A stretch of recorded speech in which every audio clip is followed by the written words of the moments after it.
তাহলে বন্ধুরা, আপনারা যদি এইরকম ফটো এডিট করতে চান, এইরকম ফটোগুলো যদি এডিট করতে চান, তাহলে আমি আপনাদেরকে আজকে এরকম ফটো এডিট শিখিয়ে দেব।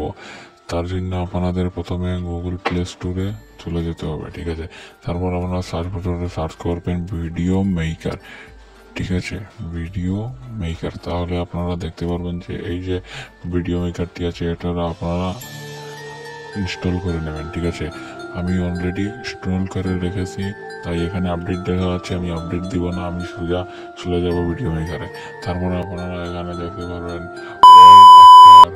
তো আপনারা এটাতে ক্লিক করার পর আপনারা দেখতে পারবেন যে এখানে অনেকগুলি কিছু, এখান থেকে আপনারা যে কোনো একটিতে ক্লিক করে দেওয়ার পর আপনারা যে ফটো এডিট করবেন সেটা আপনারা ক্লিক করে দেবেন। তারপর আপনাদের ফটো ডাউনলোড হয়ে গেলে আপনারা এখানে সেভ অপশন আছে, সেভ অপশনে মেরে গ্যালারিতে অ্যাড করে নেবেন, তাহলে আমাদের ফটো এডিটটি হয়ে যাবে।